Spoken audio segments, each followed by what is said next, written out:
Hi, friends, and welcome back to the Brockton Bay Chronicles. My name's Keith. Here with me, as always, is my good friend and first-time worm reader, Andy. Andy, what's up, and how's everything going? Well, it's been kind of rainy here on the Central Coast. I did succeed in hacking back the jungle that had become the front yard before the latest rains hit. So I'm happy about that. My back's not quite as happy, but such That's is that age, life. man. You got to watch that. You got to watch that. Exactly. Yeah. Yeah. This time around, we'll be reviewing Arc 21, Imago, chapters 4 to 6. I hope I pronounced that right. Yep. And for new business, just to let everybody know, we're going to save our questions and comments for the next episode, which will be the wrap up of this arc. That's correct. So since we won't be touching on any of that, let's dive right on into our review. And we're picking up with chapter 4. Now, I didn't put it in our show notes there, Andy, but I will preface this by saying, as we go forward, remember, everything takes place in the shadow of those notes that Dinah left for Taylor. So I don't know if anybody's going to say I'm cheating here, but broadly speaking, anything that happens going forward, just don't forget about those notes. Gotcha. Okay. I'll keep them in mind. Okay, cool. So we find Taylor on her way out of her territory in plain clothes, taking a day trip. Kind of weird to see her out there in her effort to hide in plain sight, as she puts it. She's got on a sunny dress and a hat, and she's trying to look all touristy. Underneath that pleasant attire, of course, eerily is bugs on her dress, in her hair, in the bags. I mean, it's weird. I'm never gonna get past that. But Skitter's on a trip to meet up with Gru and Citrine. This was kind of wild. Yeah. On one hand, I kind of had flashbacks to that scene from one of the Spider-Man movies where he's kind of singing to himself and bopping down the street. But then I also had like pictures of the horrible stuff that's going on in Gaza, and just I know Brockton Bay's built up a little bit, but it's kind of weird to think of, a young lady out on the town on a spring day in a war zone, basically. It's a little jarring. But then, yeah, thinking of Superman, I mean, he wore his suit under his regular clothes, and I never really thought anything about it, but it's Yeah, a little but different when the suit's made right. out of bugs. Yeah, the suit didn't move of its own accord. Oh man, too true. I just have trouble coming to terms with it. I mean, if it had just been bugs in a bag, hey, all right, fine, whatever. She's done that before. It turns out, you know what? Let me pause for a second. It's been a while since I think I've mentioned the idea of Brockton Bay as a character. I mean, we have touched on the beating that the town has taken over these last many arcs between Echidna. I mean, if you go all the way back to the attack from Leviathan and then the carnage from Burn Scar and the Nine. I mean, some of that was limited in scope, but the Echidna thing, the town's been beat down. Oh, right. And Taylor even talks about the effect weather-wise. She speculates on all that moisture, given the geography of Brockton Bay. The town's been beat down, but it does sound like it might be on its way back a little bit. I think so. Yeah. It kind of reminds me of some of those post World War II movies that are set in like England or Germany, where there was all sorts of building going on, but you'd like turn a corner and then you'd be like, oh yeah, that's right. The war wasn't that long ago, because That's right. there'd be this block that was leveled or whatever. But yeah, it's kind of wild. And yeah, I bet the weather did change with how much water was displaced and moved around. Life goes on, and there definitely is some positive momentum. and rebuilding. But yeah, this town, and then Shatterbird too. I mean, Oh, right. Oh, yeah. where are they getting all the glass from? I mean, there's some trucks out there with the funky little lean-to things on them Hmm. with the sheet plate glass on it. I bet those things are going every which way these days. Right. So and this will come up during this conversation between Taylor and Brian and Citrine, with the advent of the portal, there's a real potential for growth in the town. And that comes up, as I said. Citrine asked for this meeting, or I believe Cord did, and it was one of those villain courtesies to let the Undersiders know that Accord has done dial-a-cape and is bringing some new folks on board. Oh my gosh. Yeah. Cauldron's got talent. This was pretty wild. It's just these, yeah, here's this person, Kurt, and here's this other person, Pam. Hmm. And it was kind of wild to think about. Yeah, it's just, and if anybody you think could pull it off, it would be a Cord. I mean, talk about attention to detail and Sure. really trying to, when we talked about Cauldron earlier in our podcasts, it was like, all right, we're going to go through these battery of tests. You got to make sure you don't have these kind of problems. These things have been shown to produce unwanted side effects. So you'd think Accord would have people super ready to go, and he's Right. paying top dollar for the best potions, if you will. And so I think it makes sense that he would let the Undersiders know that he's bringing 5 new people on board. And yeah, these are probably going to be some heavy hitters. So After Citrine shares this information with Brian and Taylor, and they come to the conclusion that, oh, these are cauldron capes. Taylor kind of hesitated about well, what if if something goes wrong during the transformation process? And I mean, she realizes she can't force a cord. Well, no, how did you read? Let me put it this way. How did you read her reaction about the thought of a deformed or a cape with a problem who didn't respond well? And a cord would probably have just disposed of them, and Taylor wasn't going to allow that. yeah, it's A bit of a reach from her. no, I mean, I get it, but she thinks to herself, Echidna. Mm-hmm. And it's like, yeah, no, we don't want another one of those. But, it's kind of like, all right, people are going into it fully informed. Like I said, if you work for Accord with all of his eccentricities and everything, you figure that if he taps you for this and you're interested, then you've got about as good a shot as can be expected. So it's kind of like, all right, well, I guess Better chance these than folks, most. right, yeah, but yeah, you got to figure that Accord's just going to pull the plug if there's Mm-hmm. anything that could possibly go wrong, and that's shading over into the Mm. unpleasant side of things there. And yeah, I'm not surprised that Taylor's not too cool about that. Also, she flat out asks Citrine if she's Cauldron. Right. I was just about to bring that up. Go ahead. Oh, okay. Yeah. And Citrine says, yeah, I am. And she doesn't let a lot out, but when she gets into her powers, it's pretty mind blowing. I You meant to know, the, check though. I cursed myself. I meant to check the wiki. I believe Citrine is a Trump of some sort. it sounds like, yeah, because it flat out says if she gets enough time, she can figure out how to shut down the cape's power Right. or even remove the filters that protect the cape from their own power Mm-hmm.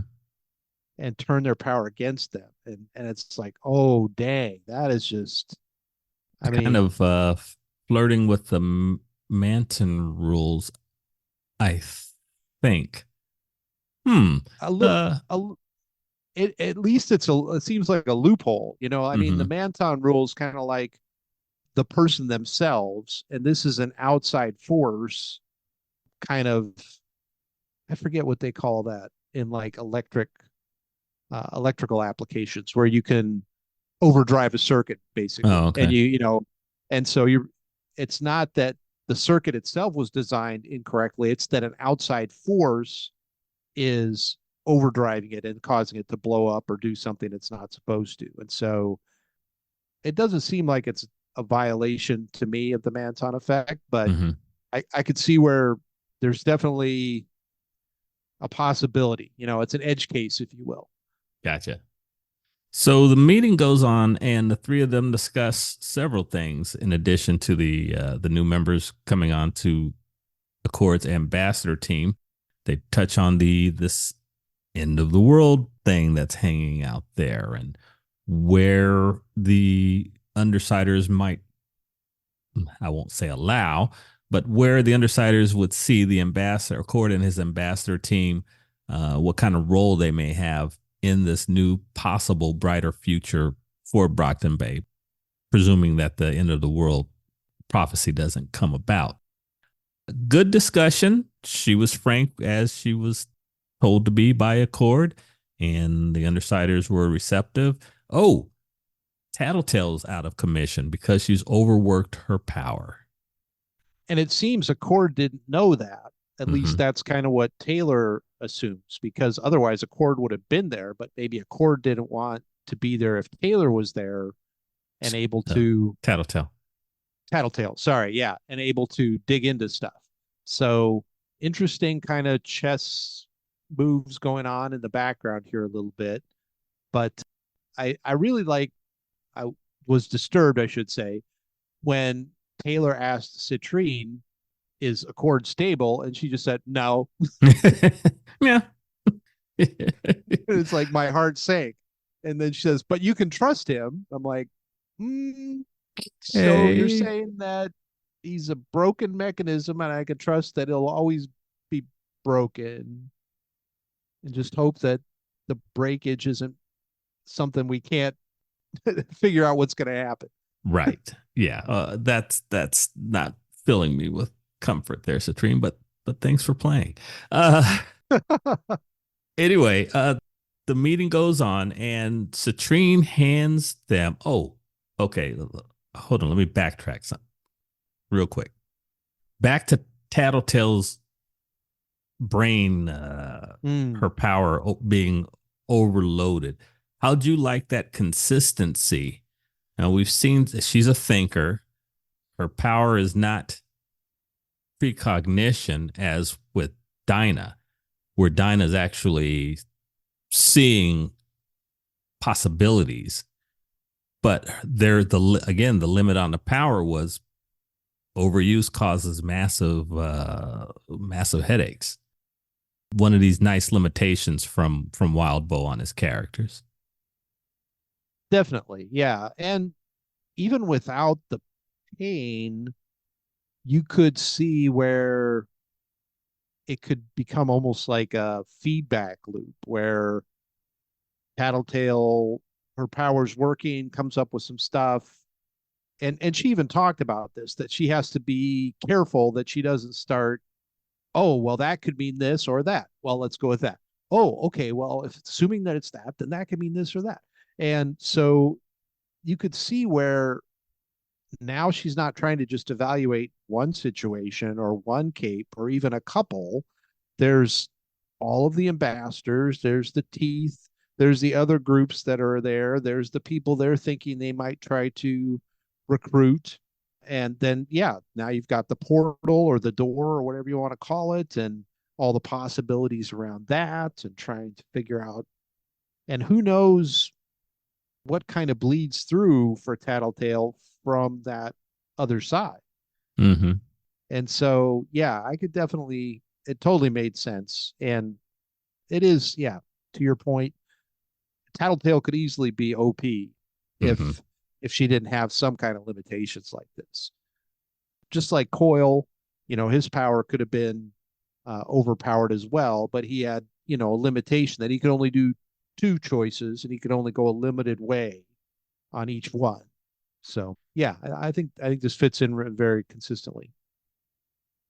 The final piece of the puzzle, the final item from Citrine, was she handed a folder to Brian and to Gru and Skitter, and it was Accord's plan for the future of Brockton Bay, crime and punishment and fine civilian living on the bay.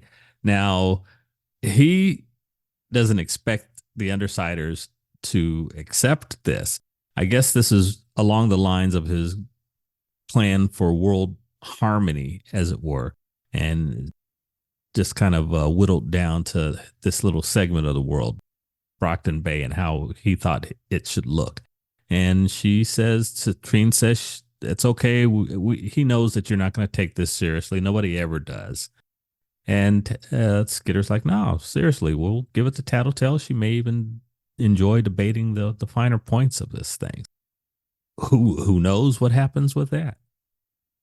I I guess because of my engineering and scientific background, I always have kind of this fantasy that there are solutions to these seemingly intractable problems if people were able to spend the time on it and to really dig into it. And now you have these people like Mannequin Mm-hmm. and Accord and Tattletale with these superpowers that give them additional energy, additional bandwidth, whatever you want to call it, to be able to apply to these things. So there's a certain amount of this that's attractive to me that, all right, well, yeah, maybe it could happen. Now, Mm-hmm. I think where these things break down is that you have to probably make a lot of assumptions that there'll be a certain amount of variance here, or there's going to continue to be new capes, new supervillains, Mm-hmm.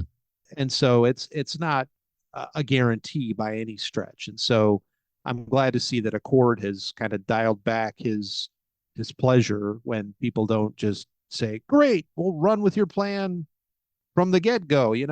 Starting on page one. All right. Yeah. So it seems like he's at least gotten a little bit more realistic about this. But I think they've got the right people in the room, as we say. And so if the two of them can get together and kind of balance each other out, it could be possible. Of course, Dinah's dire prediction is still hanging out there. So Yeah. it could be that, you get to page 299 of the book and he says, "Oh, and the final piece of the puzzle is that 95% of the world's population dies. So crime drops to almost nothing." It's like, well, maybe you should have led with that. Yeah. Don't Um, bury the lead, bro. Oh, wow. Citrine heads on out, and Gru and Skitter stay and talk about the future in the backdrop of the construction that's going up around the portal. And as they talk about the future of Brockton Bay, interwoven within that mhm. within that conversation, the discussion turns to their future. Now, I forget who said it. Might have even been, yeah, Taylor. Even early on, when she and Brian were their relationship was new, she talked about the short shelf life that Cape relationships have. And as this conversation goes on, it comes to the point where the two of them realize that, yeah, despite this fantasy that she has in her head for that brief moment, maybe they aren't really meant to be. Maybe that moment that they had was just that, a moment. Trying to have a relationship with, yeah, being a cape slash supervillain, being in Ground Zero Brockton Bay with the, yeah, possible end of the world hanging over their heads. I mean, having a relationship without that stuff is a Mm, challenge enough. sure. So yeah, the chance of things going forward with this, unfortunately, is pretty slim, and they seem to recognize that. Did And this feel real to you? This conversation, this between these two characters, this as they came to this realization, did this feel real to you? it's hard for me to say. as you know, when I was, well, you didn't know me at this exact age, but a few years later than this, I Hmm. was just super shy. I was a very late bloomer when it came to dating and everything. And so I don't really have anywhere near this kind of, it seems a little unrealistic in that I didn't I didn't think that people who were this age typically were this mature about talking about this kind of thing. But on the flip side of that, there's their chronological age, but then there's also, what people call like the mileage, all the stuff they've been through, and Right. they're way more mature than their chronological age, I think. So from that aspect, I could kind of see it. Now, there's some other things that go on in this conversation that I don't I was surprised at the way it went, Uh-huh. but I think, yeah, the conclusion they come to. I mean, Taylor fantasizing about, little skitterlings and grewlings running around the mansion and everything. That seems more realistic to me. Hmm. That's typically what I remember, at least in the little blips I had in my past of being that age and just thinking that it's all, romance and unicorns Yeah. and rainbows and everything, and everything always turns out great. Thank you, Disney. But so that part seemed very real with the quickness with which they flipped it around and said, yeah, that's not going to happen. And they move on to, well, let's part with one last wonderful memory.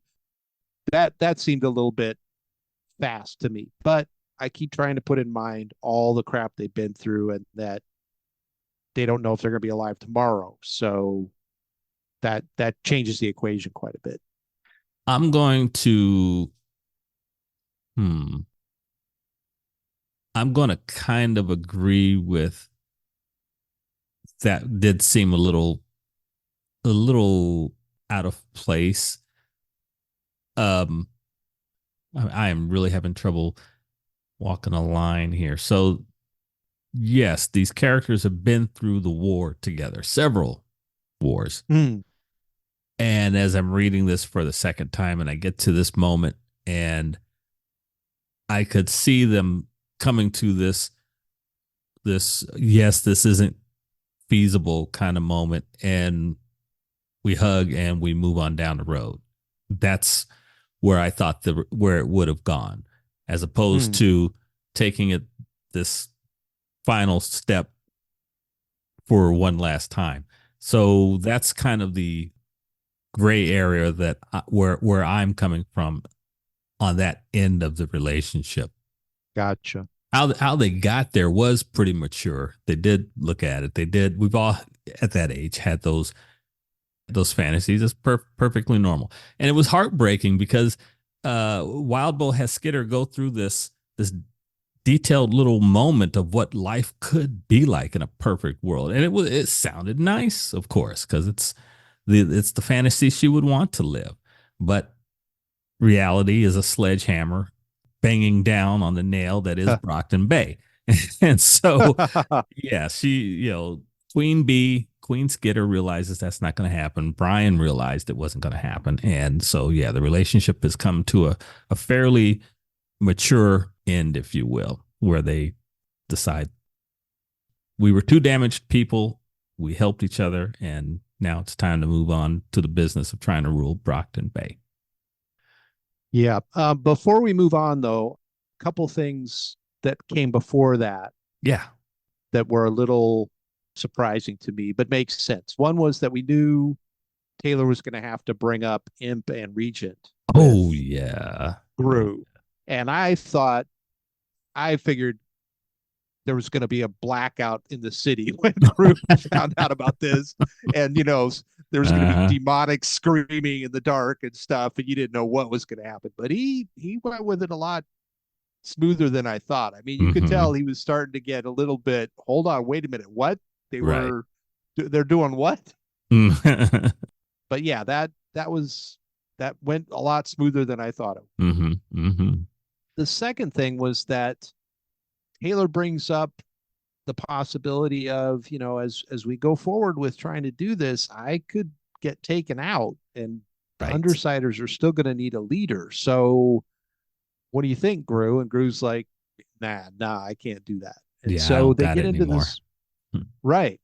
And I totally get that. I mean, I'm surprised the guy's able to get up out of bed in the morning with what he went through. Right. That's just I just read about it and it still freaks me out. So they bring up the idea of therapy, which Hmm. is is great, but it's like, well, for one thing, and it's kind of like the construction, it's like a hurricane hits Florida, and if you had damage to your house, good luck finding a roofer. Sure.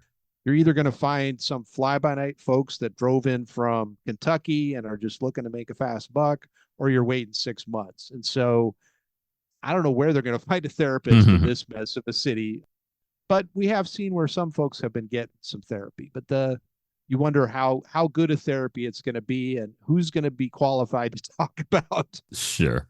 Well, this kind of stuff. in this story, we do know of one qualified That's therapist. that's true. I don't know if she's available. I would think the protectorate has her dance card's pretty full at the moment, I'm guessing, if she hasn't had to take a sabbatical from burnout. It's But true. yeah, she would be great if she could do it, and he seems open to it. So that's good. But yeah, there's a lot to talk about here with this, and yeah, each step of the way, their maturity based on the meat grinders that they've been Hmm. through really keeps showing up, and I think that's good again with Wildbow being consistent with that. These are 16-year-olds going on 36, basically. Agreed. And that brings us to the end of chapter 4, and we'll roll on into chapter 5. So after Skitter and Gru have that moment, and they head on their separate ways, Skitter is mourning the loss of this thing, but we've discussed that, and she realizes that it's just there's no point to that, no way for them to go forward together, and yet, as you brought up, the future of the Undersiders, what happens if the leader goes down? What happens if she's out? That's something else for us to consider. She takes a bus ride back to her territory, and she ends up with an impromptu bodyguard. Yeah, this was pretty wild. I've taken my fair share of public transportation. Mm-hmm. I worked for a local government and I got a free bus pass. And I thought, well, I'd save some wear and tear on the car and I could bring a laptop on the bus, do some work on the way in, on the way home or whatever, or take a nap. So I could totally picture the scene here. And, she's way more courteous than most people that I rode with on the bus, taking her hat off so that she doesn't bump it on people.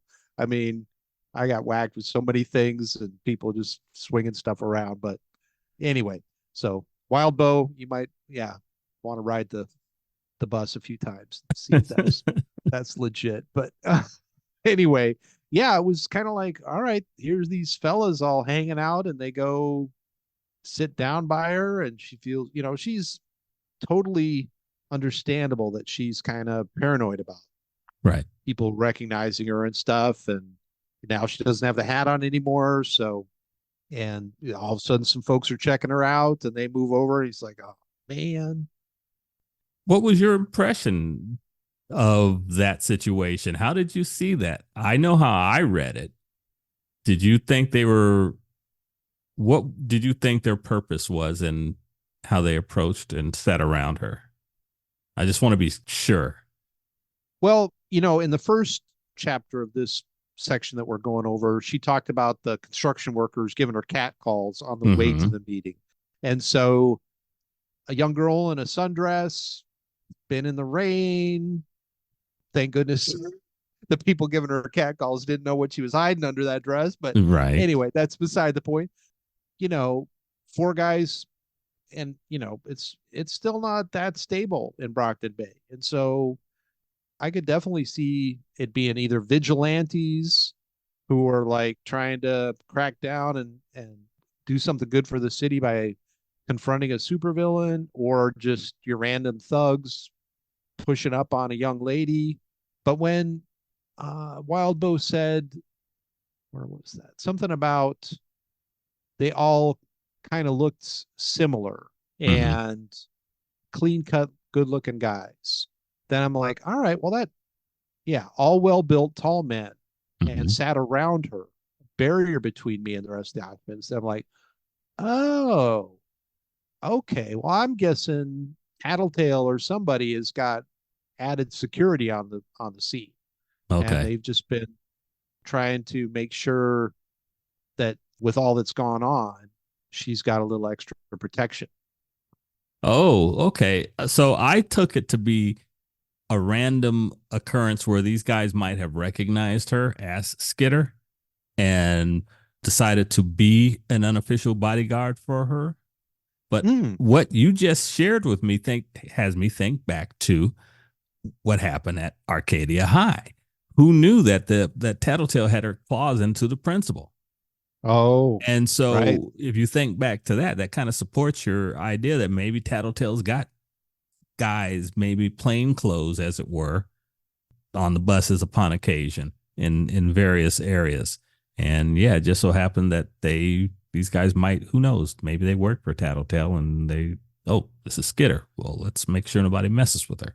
So who knows? I don't know. I don't have a definitive answer for that. Well, maybe one of the listeners can chime in and give us some insight on that. That would be helpful. That would be definitely appreciated. Anyway, the bus ride ends. Taylor gets off at her stop in her territory. She takes a stroll further in, heading toward her HQ, and someone's there waiting for her. Several someones in the form of Miss Militia, Flechette, and Parian. A rather surprising trio there waiting for her. Yeah, before we get to that, Yeah. there was some insight into what's been going on as far as construction wise in Mm-hmm. Brockton Bay. Mm-hmm. And I thought that was interesting, that Wildbow and Taylor, through Taylor's eyes, touches on how they're trying to make the buildings look nice. They've got a memorial set up for stuff that happened back when Leviathan was around. We found out what happened to Dauntless. Yeah, yeah, that's the time distortion grenade, and the three folks were trapped in there. And then yeah, the scar that happened, and they just built a giant building around it. They That do must what have you been got to do.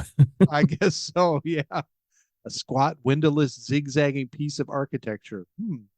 Yeah, I don't think that's going to be inspiring any of the new architects in City College anytime soon. But and then the lake, and they're trying Yeah. to figure out what to do with that. But yeah, then she finally shows up, and there's some heroes hanging out here. Yep. And they want to have a conversation. Skitter does a bit of a flex and it's like, okay, we can talk. Give me your weapons. Yeah, it's Mm. symbolic, but this is my hood. Let me have your weapons. Miss Militia is cool. I don't think I've mentioned in the last arc how much I love Miss Militia, but throughout this story, whenever she shows up, I'm thinking this chick's awesome. Okay, she's not invincible or anything, but the woman can manifest kick butt weapons. I mean, come on, who doesn't love that? So, and she's a good leader. A couple of times she has to raise an eyebrow or give a tone to Flechette. Flechette, she's a bit of an angsty teenager. She's going through some stuff, as is all the wards, as are all the wards, I guess. This truce that they come up with. Tell me your thoughts on this. The gist of the conversation, how Skitter made some, hey, we wouldn't be here if it wasn't for how you PRT people were, and that whole thing. How'd you like that as it played out? I thought this was an extremely interesting interaction here. Like you said, Miss Militia is kind of calling the shots, but she's being very diplomatic about it. She Yeah. knows that things are kind of on a very precarious balance right now, and she's actually apologetic. She Oh yeah. knows that Taylor got done wrong, and that a lot of the stuff that everybody kind of adhered to just got pushed off the table, and it's kind of like, yeah, well, we're just going to do this, and Miss Militia isn't cool with that, and she has no problem bringing it up. Flechette, yeah, as you said, is a lot less calm. She's a little wound up by the whole thing, not too happy about having to give up her weapon. And Parian's there as well. And Hmm. Flechette is definitely there's some unspoken stuff going on between the two of them there, Yeah. and that's really playing a big part of how Flechette's reacting. Then they start talking about what this is all about, and Miss Militia seems on board with kind of a coming up with a compromise, that all right, all this crappy water has flowed under the bridge now. Hmm. We know that things aren't nearly as cut and dried as we thought they were. And acknowledging that the Undersiders are making some decent progress trying to clean things up, and they're not turning it into some kind of Lord of the Flies island thing where Right. there's people in charge, they're beating down on everybody else. They're trying to restore Brockton Bay. And so Miss Militia says, all right, well, what would that look like? What would it be? And Taylor says, well, if we're going after folks, then maybe you could help or at least not interfere. And if you're asked by the PRT, she tries to say the PRT, will they help? And Miss Militia says, no, I don't think so. They're still trying to restore the old ways, and everybody, I can just picture everybody kind of just shaking their head like, yeah, that's not going to work. Right. But Taylor floats the idea, all right, just say that you couldn't catch us. And Miss Militia seems okay with that. Flechette still is kind of struggling with the whole thing though. Yeah. Think back to what Clock Blocker had said after Hmm. the whole Alexandria and Cauldron thing came out. I had my future all set up. She echoes what he said. Career in awards. I was going to move on to become a member of the Protectorate, and I thought I had my future laid out. And then, boom, all this happens. Plus, what's going on with Parian. So she is a person who is kind of adrift in all this. The fact that I may be kind of nitnoid, kind of needling around this issue where Skitter gets these concessions from Miss Militia. I mean, I get it. Skitter's the de facto leader of the underground there in Brockton Bay. But, Miss Militia is a grown ass woman. I mean, she can't.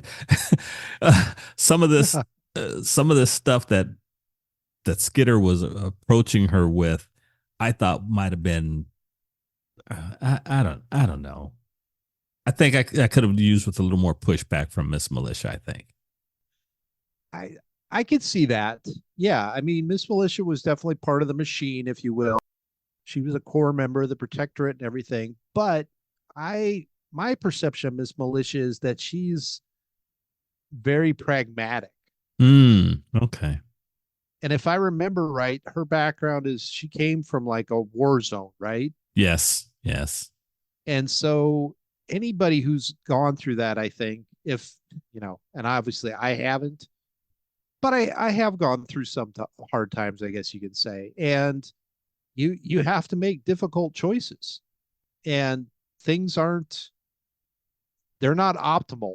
And you Right. start to realize that survival is the number one imperative, and that you just try to maintain and hang on to as much of your humanity, as much of your core beliefs, your principles as you can. And you start realizing, all right, well, maybe my principle that I was never going to lie was unrealistic. Mm-hmm. I'm not going to tell my 5-year-old nephew, yes, Santa is fake. I'm going to there's going to be some things that I'm going to just have to let slide. And so that's how I approached Miss Militia's responses here, was that I was back in what I thought was going to be the winner, but there was a lot of stuff going on I didn't know about. And now the protectorate is just a shell of what it once was and has shown that they're corrupt. So would I rather go with someone who says they're on the side of good, but is corrupt and lies about it? Or would I rather go with someone who says, all right, we do some criminal activity, but we have the best interest in mind, and they seem to be honest. It's Yeah. it's a tough call, but I get it. I think Yeah. I that's how I'm didn't, approaching it. I'm glad you used pragmatic to describe Miss Militia. I don't think I did not give her pragmatism any sway at all. That didn't even occur to me in that scenario. She is balancing. She wants to preserve the nugget, the kernel of what's good in the protectorate, while realizing that she can't affect single-handedly. She can't affect change to wipe out all the corruption within the organization. So she's on the knife's edge, as it were, there. And yeah, I did not give that any recognition to that idea. So I'm glad you brought that up. It kind of reminds me of like Commissioner Gordon in the Batman stuff. Oh, He knew he had to deal with Batman, even though Batman was outside the law. He was his vigilante. He was unstable, but he knew he was trying to fix things. And so he tried to work with that. It tried to, and I see Miss Militia as that too. You know, she's on the side of law. She wants things, she's got a vision of where she wants things to be, and just sees that the undersiders are kind of a necessary evil, if you will, the best way to get there and try to clean up the town, if you will. yes. And as we're moving further into the chapter, as the conversation advances, they do decide on a strategy for dealing with the teeth. The undersiders and the ambassadors are going to do what they need to do at night to hammer the teeth, and the protectorate will do what they can to affect, and harass them during the daytime. And upon occasion, they will offer passive resistance or look the other way when it comes to the ambassadors and the undersiders. And on the other side of that, the undersiders will do nothing that gives the protectorate a reason to come and harass them. There was one, I felt, unrealistic thing that Taylor said she could do, which was to keep Accord busy. Here, Accord, take this coloring book and go sit in the corner. No, I'm not seeing that. Well, I guess I'm siding with Taylor's master strategist powers, if you will. That it's kind of like the how do you keep a mathematician busy or distracted? You just give them an unsolvable problem, or and then they'll just do that. So she knows that Accord has the bit in his teeth already about trying to make everything perfect, trying to end world hunger or what have you. Right. Try to, Brockton Bay, crime and cleanup. And so I think my take on that was that she's saying that as long as she keeps him on the hook, thinking that, oh, yeah, no, this sounds great, or hey, what can you tell us more? All right, we'll get started on this. What would you do first? And it's like anything that somebody's passionate about. If you can get them talking about it, right, the world could be burning around them, and they just be like, "Oh no, well this was the cool part right here," and and you're like, okay. So that's kind of how I took this. Was just that she's got enough. Not that she's going to give him, just go play in the corner thing, but really legit stuff that she knows that he won't be able to ignore the bait. Kind of, he'll take the hook. And that'll keep him on the hook, so to speak.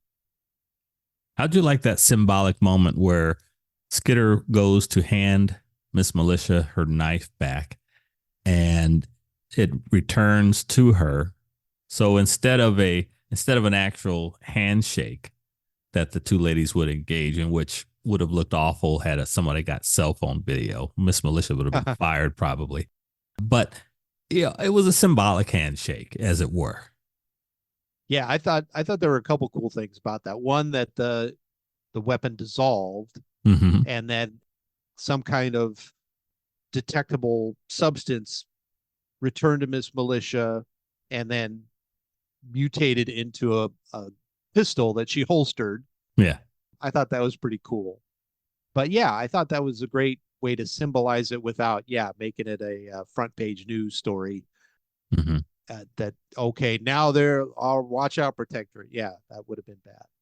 But I think this is really good. And then, yeah, even Parian and Flechette seem to be on a little bit better footing, and she feels better. Flechette feels better about it too.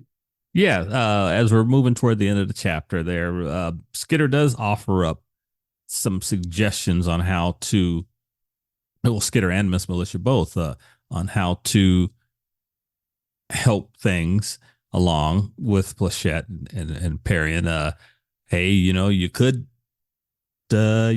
come join the wards. We need bodies. And Skitter's like, hey, if we're not hassling, giving the PRT a reason to come after us, then they can afford to give legit capes time to come patrol Perrion's area and help her feel better. She'd accept help from them more quicker than she would from us, kind of thing. So, there's an effort made to give everyone something. They feel like they came away with something meaningful. Definitely. Yeah. And one thing that I did want to touch on was just that you mentioned that Flechette is a little bit unanchored, untethered at the moment Mm-hmm. because of everything that's gone on. But even Flechette touched on that she can't go back home really either. That feels Right. weird. Right. And so she is She's seen really, some stuff. She's been in some yeah, stuff. exactly. And so I think she doesn't want to admit that she's willing to really explore things to try to feel connected again and try to get some stability. But I think she is really open to that. She's just a little Mm-hmm. skittish because of, like you said, how much stuff she's seen. Yeah. And that brings us to the end of the chapter. And now we'll move on into chapter 6, which will be the final chapter we will cover for this episode. And it's another rainy night in Brockton Bay. Sounds like there's some darn near gale force winds going on. The Undersiders and the Ambassadors, the newly recaped, if you will, ambassadors, are outside the headquarters of the Teeth, and they are preparing to take them on. Regent, Regent does Regent and has this ongoing commentary about how miserable the weather is. Oh my gosh. Yeah, this reminded me of a comedy movie from back in the day called Better Off Dead, where Love the that main movie. character. Oh, really? Okay. I Yeah, didn't man. realize you're a big fan. Oh, Yeah, jeez.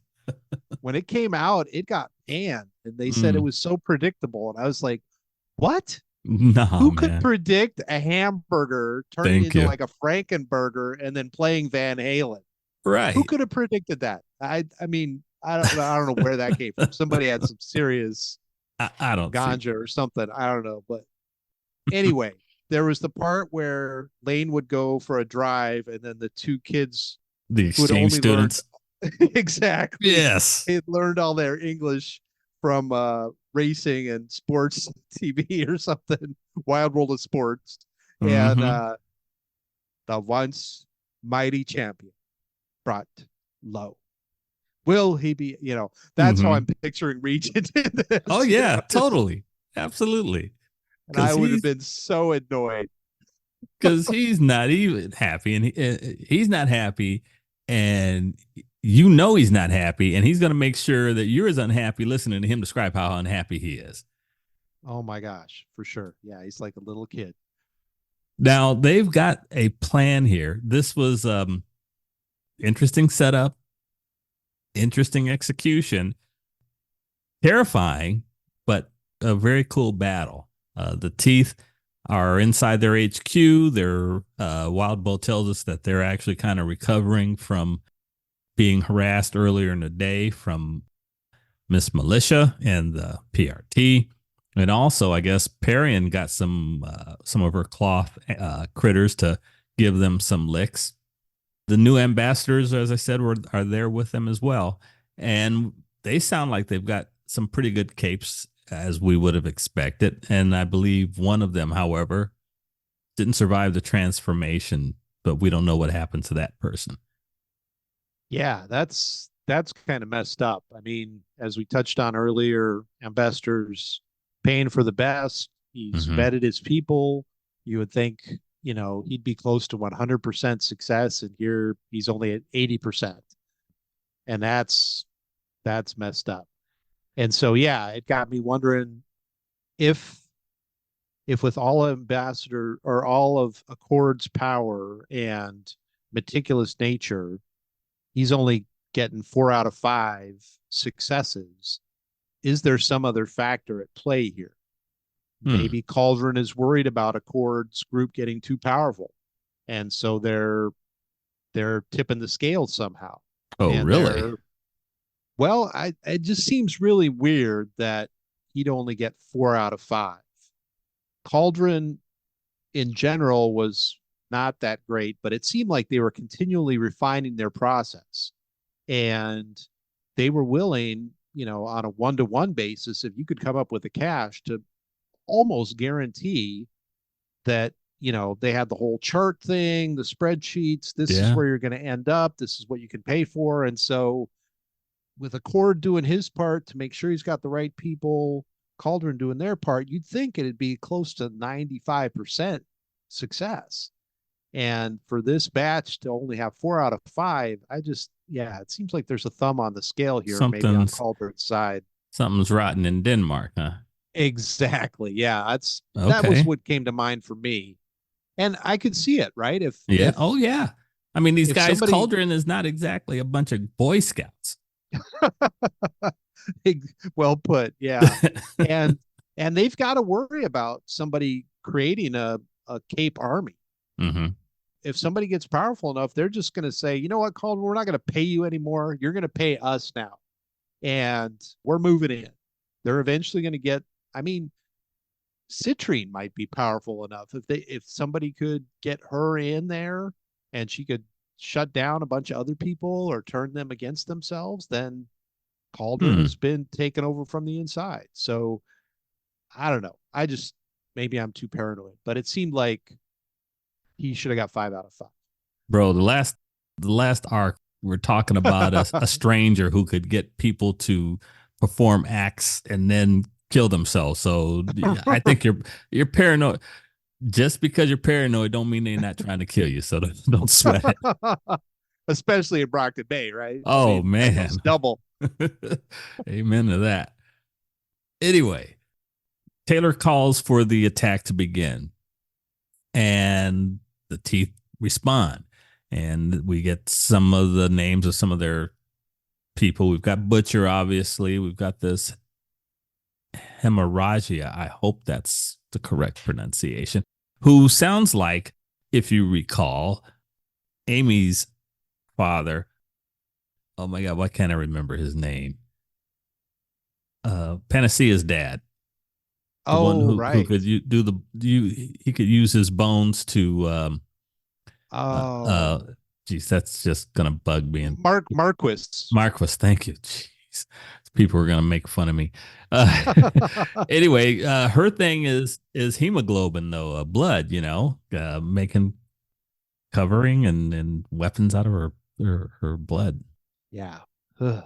Wildbow, you all right, man? I mean, where where you come up with this stuff? Speaking of therapy, yes, we all might want to pitch. I got a GoFundMe going right now.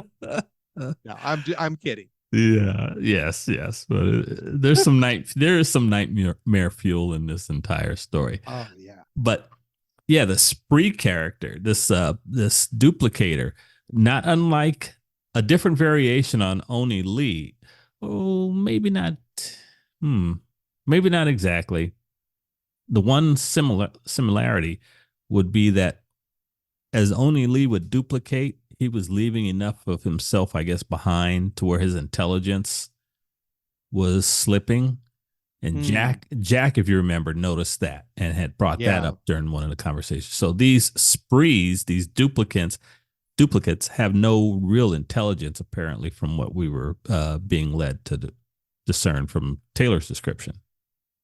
Or maybe they had, it was like a network intelligence with a very limited Wi-Fi range. Like Mm, if they mm, were near him, it sounded like maybe they could all work together on a project, extra hands. But as they got away, it diminished to the point where they could barely put one foot in front of the other, I think Wildbow calls it. So mm. And then, of course, it was one of the new ambassadors who also had a power that could negatively affect someone's brain function as well. So, and during the confrontation that took place, and this person, Codex, I believe it was able right. to affect negatively the brain function of some of these sprees. So, bitches got the dogs in action, and Skitter's got her bugs attacking. Butcher makes an appearance. Butcher's all about the fight. She's uh 13, if you will, 14, I guess, altogether. Power's in there. Another person who could be OP, except for the fact that the previous iterations of powers were kind of just an echo of what the original person had. Yeah, this is and I think they do a great job of keeping track of what they all are. But yeah, thank goodness they're all diminished a little bit, and that makes Mm-hmm. sense. You know, you're kind of Highlandering it, right? Where Mm-hmm. the new Mm. butcher kills the old butcher and gets their power, and then adds to their own power. But it's just echo is a great way to put it. I think just a shadow of what the other person had, not near the strength of it, not near the duration or perhaps the range. So I thought it was, I don't know, interesting the way the attack was kicked off, where poor Hemorrhagia has been working on this dinner for everybody, and all of a No, sudden not there's my chili. not No. just one fly in the soup. There's like, and I could just imagine. I hate cooking, Oh and if man. something gets in the pot that messes it up, I'm just like, oh, can't believe it. So Yeah, yeah, man. No, she's pissed off about her chili being messed up. Screw you! No, no. Dude was I forget who it was on the toilet and found himself handcuffed to the one of the doggone towel racks or something. yeah, good old imp. Yeah, yeah, yes. And they come flowing, as I said, they come flowing out of the building, and that's when the battle is on. Let me ask you this: were you at all uncomfortable which with the speed with which that the teeth got dispatched? Now we'll go through in detail. We'll cover the actual battle itself, but is this again the Undersiders are now really into their own strength plus the ambassadors, or were the teeth just not all as strong as they would have thought they were? Um, I was okay with the speed of it. Yeah, Okay. I mean, I think the strategy was extremely well laid out. We don't know. I kind of read between the lines, I guess, that the ambassadors, especially the new ones, were doing some stuff that probably helped. Mm-hmm. But Yeah. I really like the way Wildbow pointed out some of the stuff that we often overlook. And Taylor is talking about how it's a drag to have to go to the bathroom when you're wearing your costume. Sure. Yeah.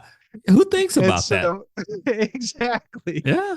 It reminded me a little bit of the movie Big Trouble in Little China, Mm-hmm. where the main character shoots his gun in the air to get Oh everybody's attention, and then a bunch of the ceiling falls on his head. And it's like, you never think about that. Where does that bullet go that they shoot into the air? Sure, sure. Folks, if you You have know, not seen Big Trouble in Little China, you have Do yourself a favor and watch that movie. Oh God, love that flick. This is like 80s throwback Yes, it's about podcast it's one episode. of the most 80s of 80s movies you could see. Big Trouble is awesome. Oh, and I bring that up. We own it, I think, on Mm-hmm. DVD, and I bring it up every once in a while. My wife's just like, "Oh hell no, we're not watching this." She hates that movie. Oh man. Oh man. It is seriously goofy, so I understand. But man, yeah, definitely a guilty pleasure for me. Sure. But yeah, you don't think about, especially if it's a complicated costume. It sounds like Mm-hmm. Spree's got. He's like, all right, I'll put this on. I'll put this on. And he's like, you know what? And then some bugs are moving crap around or they're swarming on pieces of it. He's like, ah, oh, dang it. Yeah. And so just to point out how the teeth are totally caught with literally their pants down. And to top it off, the teeth are not a one trick pony, but they're definitely like the one superstar with a bunch of Yeah. backup singers. Mm-hmm. Mm-hmm. And so the other folks have definitely tailored their strategy around that. Throw the backup singers off their game, have them mess with their mics so that their voices don't sound right, mess up the monitors so they can't hear themselves sing, whatever. And then you're going to just have the superstar trying to do it all on their own against the whole group that's arrayed against them. Right. And no doubt, Butcher is scary. She's 14 different super powers all wrapped in one, and has all sorts of experience switching between them and using them to the best that she can. But it's just one person against almost an army. So it made sense that it went so quickly to me. But to Okay. get into the details, Yes. Wow. This she was scary. She teleporting explosive teleportation. And she came in amongst the Undersiders and then used one of her powers, which would induce this mindless rage. And I believe it was Skitter's like, I itched to attack her. And she mindlessly jumped at her. You think about it, if you're flailing, is if you're in a rage and you're just flailing, yeah, you can be vulnerable to someone who's cool, calm, and collected, plus superhuman. for sure. Yeah, but even before that, while she was still in the building, while everybody else was freaking out, Mm-hmm. getting mad the food's ruined and that they can't get their armor on, she uses a power that allows her to see people's veins and Oh, arteries and hearts through yeah. walls. And so she's just like there seeing everything that's going on, and then her head, I just picture this head going this slow swivel and looking directly at Taylor through the wall, putting on her mask, picking up this big old Vulcan hand cannon looking thing, Yeah. and then doing the Arnold Schwarzenegger coming out to take on the Predator. So, man, I'm just hitting all the 80s movies Nice, tonight, aren't dude. Your bingo card must be darn near I? full, man. Good job. Oh, sorry, everybody. I live in the past too much. Um, I'll just have to listen to a mixtape when I get done with this. No. Sorry, there it is again. But yeah, so then she comes out and she does the rage thing, and Spree has been able to get all of his or a bunch of his clones or whatever out there Hmm. as well. And so that's messed with stuff. But that was all factored in. This is so far things are going according to plan. People try to rush out, they trip over a tripwire. Yeah. There's a pile up in the front yard, and The ambassadors are Butcher using is their powers. The strangers, Imp and Othello, I believe it is, are doing what they're doing, and Imp shows up and messes with the. Thankfully, Butcher doesn't know the Imp is there, and she messes with some of her mechanics and her gun. And mm, Othello's shadow self is swapping out and doing things, and even Citrine and her Trump power. So yeah, it was quite a force arrayed against the Teeth, and maybe after being harassed from earlier in the day, maybe they really didn't have much of a chance in this fight. Really, as I think about it now. yeah, they were kind of beat up and licking their wounds and thinking, we made it through that, and had their guard down. So this was a super well executed plan.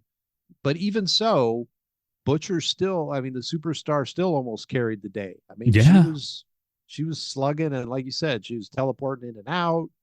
When one one weapon stopped working, she found another weapon, and so Yeah, she used for a the bow to take out one of the ambassadors. Yeah, I mean, right, yeah, her power was to, she didn't miss because she could manipulate space. she could like I, warp. yeah, Yeah, kind of a that Vista was thing. exactly. Yeah, so that was pretty wild.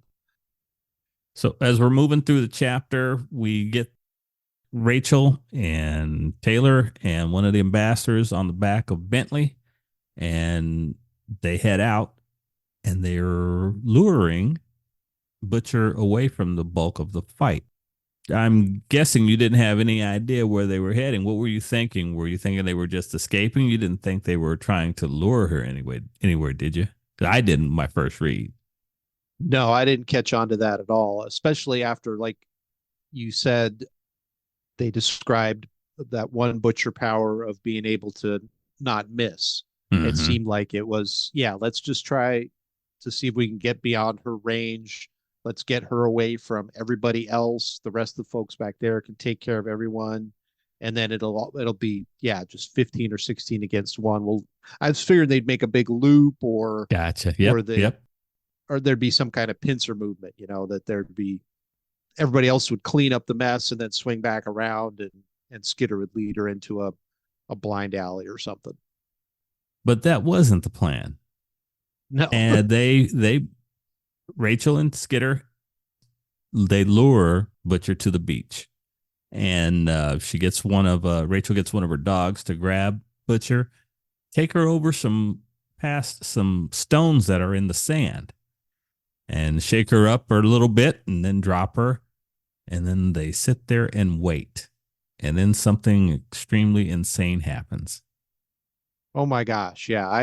I couldn't figure out what was going on. I thought maybe one of the ambassadors had a power, or this was Citrine doing something, but Mm-hmm. yeah, it looks like Butcher's just going to draw on him, and is all set. And that was the other thing. One of the other powers was she didn't even need to have arrows.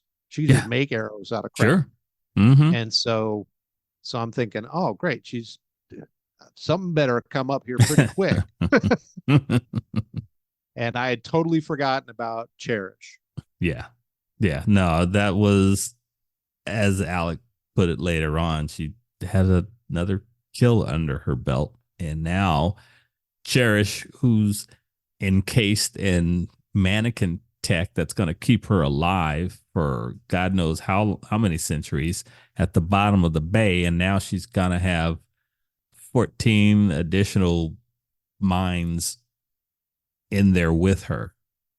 And that's going to be tormenting her. So, good job, I guess. Once again, Skitter, let's talk about this. I mean, okay, so she pulled a trigger and took out Coil, Mhm.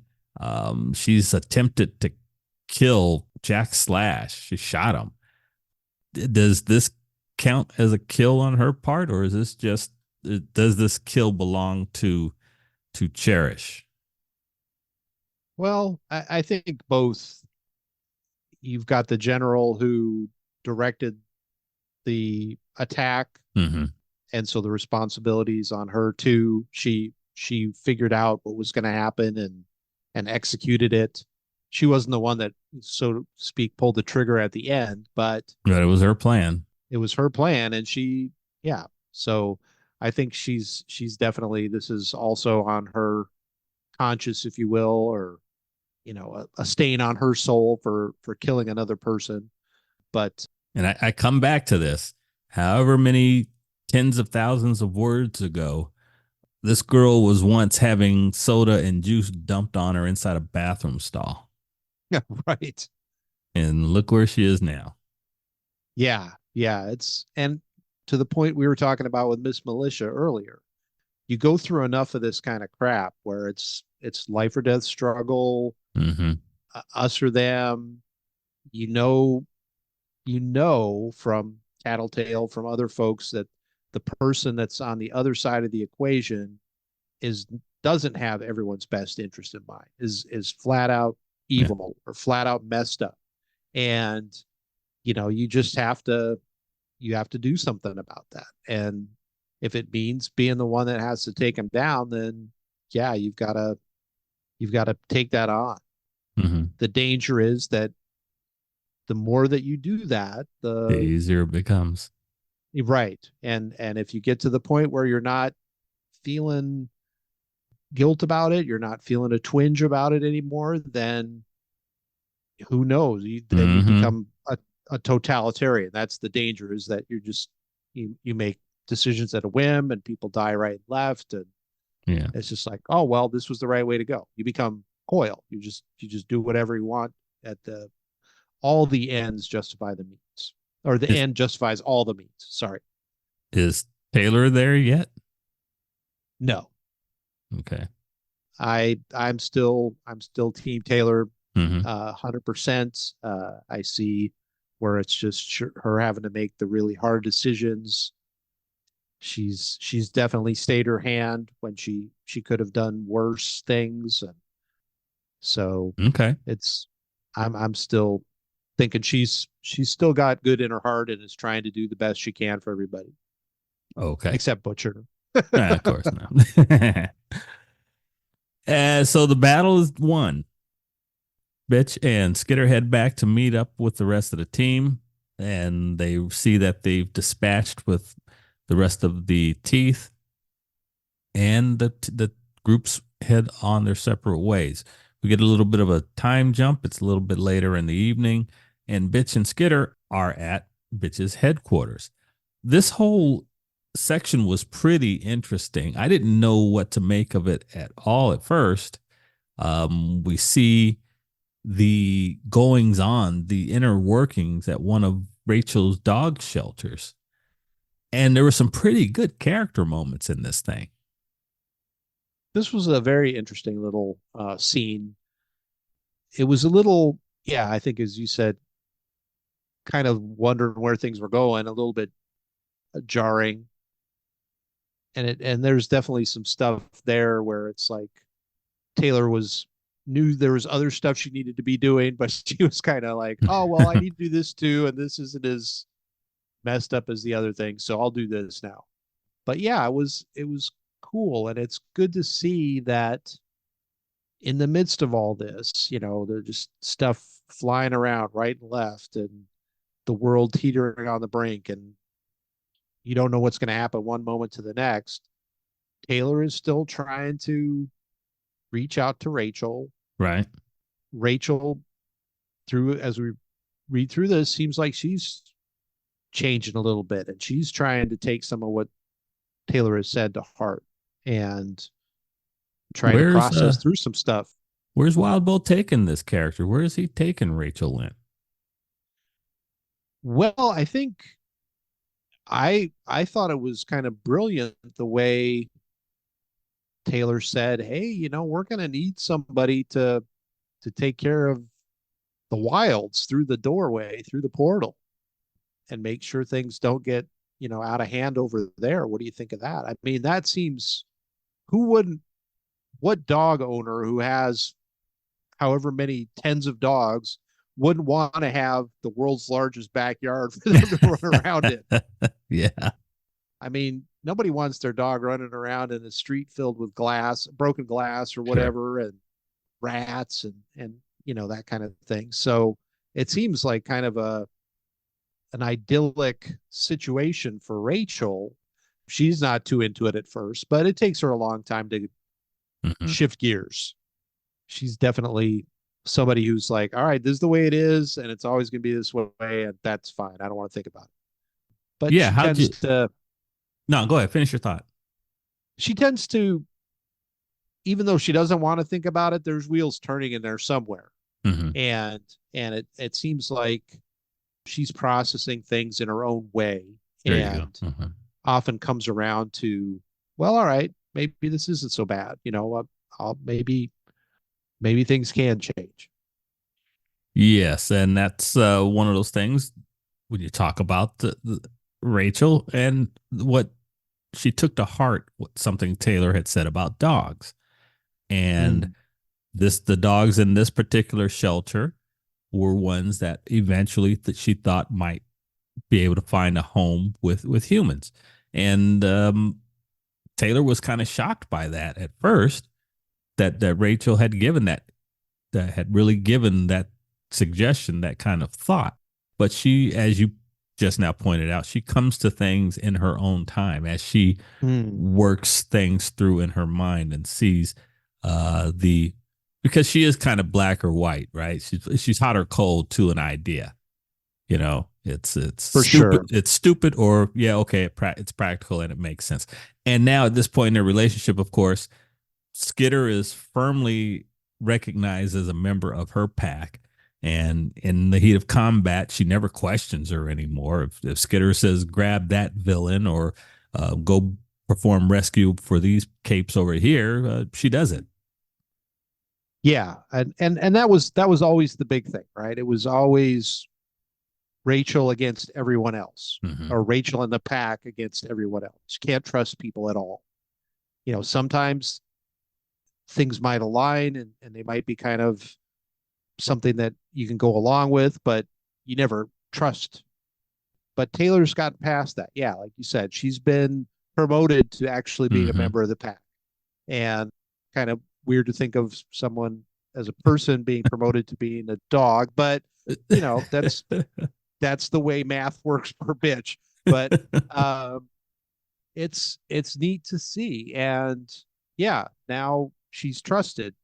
There's no questioning of anything, as you pointed out. And so each of these suggestions then that Taylor makes carries a lot more weight. And Rachel's still not to the point where she's like, oh yeah, let's go do that. And I don't know if she ever will be. She keeps with her own counsel, but Right.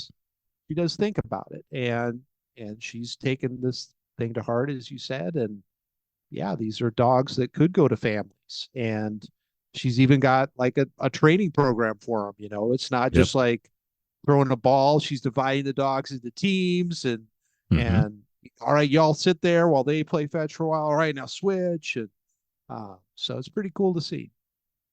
And there's a dynamic going on in there. You've got the one thing we didn't point out during the battle was that there were some of her minions there in the fight, Barker and Biter, and a couple of other individuals that we didn't recognize. But there was one person I hope you recognized in this whole section of the chapter. We're heading toward the end of the chapter here. Did you pick up on who that dark skinned girl was? No, I didn't pick up on anybody else in this. I must have just overlooked that. Um, I sent you the list of for the folks who have brought it up in the past, the importance of the name tags at the bottom of the chapters. I'm going to start making sure that I send that information to Andy so he can see the names of who was featured prominent in any particular arc or any particular chapter. Um, Wag the dog. That's who Oh that person yeah. was. The one who was cuddled up with Rachel at the very end of the At the chapter, end of the and chapter. Okay. and the one who did. She was also the one who did the cooking. Gotcha. So once again, Wildbow is this world is sufficiently built up to where we get these echoes, these little reoccurrences that come back up, which is really nice to see. Yeah. Yeah, and so Taylor makes the observation that maybe this pack, this group of people that Rachel has assembled around herself, maybe each they're damaged or broken in some kind of way. Maybe they can together heal each other. Yeah. And I think that's a great way to frame it. And that's another thing that's been used in a lot of 80s movies. I won't name any, but where there's a bunch of kids who are maybe all troubled youth, and they have hard time at home or whatever, and they end up kind of hanging out together and being kind Mm-hmm. of a surrogate family for each other. And it seems like that's what's going on here. And Taylor says, all right, I may not agree with it, but it seems like even though it took other people like Biter and Barker longer to see something more than just Rachel baring her teeth at people all the time, Mm-hmm. they are seeing it now. They're seeing that, all right, this is she's not just arbitrarily mean to everybody. She's got her own code. It Right. took us a while to figure out what that code is and how we fit into it, but it's consistent. And so we can live with that, and we can work with that.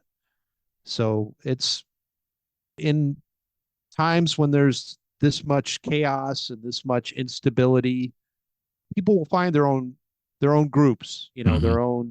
their own cadre to hang out with. And it's good to see that Rachel's having that effect. Her territory was kind of a worrisome area and still is. Yeah. Taylor said you can't go around just intimidating everybody to get them to do what you want to do, but it's definitely on the right track, it seems like, and that's comforting. And so Taylor feels comfortable enough to hang out there and even take a nap. Yeah. I don't want to overlook the fact that there's a little baby girl running around there.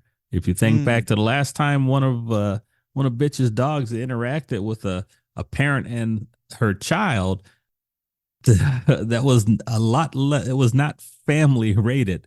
That first that first interaction between Rachel and I think it was Brutus out there on their way to the dog fighting ring to break that up. But here we have this little girl, and she's there with her daddy, and they're among the pups, and it's a whole different vibe now. It's For sure. safe and they belong.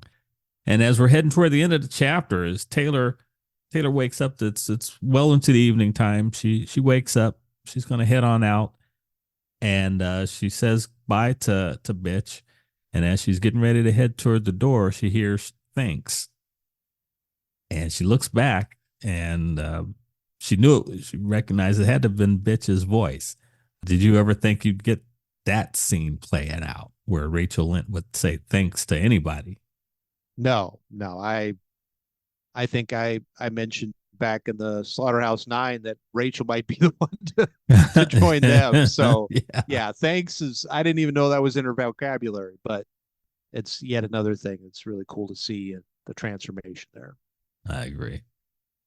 And as we are heading to the end of the chapter, it's something's in Skitter's mind. She recounts the last several days, what they've accomplished, some of the things that she needed to do. And the last line of the chapter is tomorrow morning, I thought, I face off with Tag and the rest of the PRT. Um, more to come. Yeah, I when I read that, I was like, thank you. For once, it's just not this wonder what's gonna happen next. You're just spelling it Uh-huh. out. Of Mm-hmm. course, then the next thing I thought was Wildbow's probably gonna do a rug pull on me and Behemoth is gonna show up or something, and it's just gonna be like, so much for that plan. Yeah, it took us 5 arcs to find out what was on those letters, those 2 sheets from Dinah. So who knows? Who knows what's gonna Right. happen? Yeah. Tune in arc 35 when she finally faces off with Tag and the rest of the PRT. We shall see. All right, brother. That brings us to the end of this chapter. Any final thoughts on what we've covered this evening? Well, this was much more of a, I don't know, touchy feely Hmm. chunk, but there was still the great battle in there. And so I think Wildbow is really doing a great job of balancing that, where Mm-hmm. you're kind of making sure that the people aren't just one dimensional and, it's not just nonstop action and battle the whole time. Mm-hmm. But as you pointed out, it all fits together really well. He brings in a thread from back in this time, and then he Yeah. then he ties up this at loose end, and then Cherish shows up and nukes somebody, and so it definitely all fits together like a puzzle. You just feel like the jigsaw pieces are coming together, and Mm-hmm. you just hope at the end that there isn't up in the corner when you get that done, there isn't a world killer meteorite coming through to take out the Earth. But things are looking better right now. All right. We'll leave it there for now. And yeah, that brings us to the end of part 2, everyone. And with that, we are going to sign off for now. So we hope you will be joining us next episode as we conclude our review of this arc And at that time, Andy will give us once again his choice for key character of the arc. Thanks so much as always, everyone, for spending time with us. We really appreciate it. And until next time, take care. As Keith said, thanks so much for listening. Yeah, any help you could give us on some of the questions we had in this podcast, that would be greatly appreciated. We love hearing from you and getting any kind of feedback, questions. And yeah, who knows who the key character of the arc will be. So tune in next time and we'll talk at you then. Thanks for joining us in this podcast. We hope you'll like, comment, and subscribe. If not, thanks for stopping by anyway, and we'll hope you'll return. Music is by the band YYNOT from their self-titled debut CD. You can find more in the link down below. Catch you later.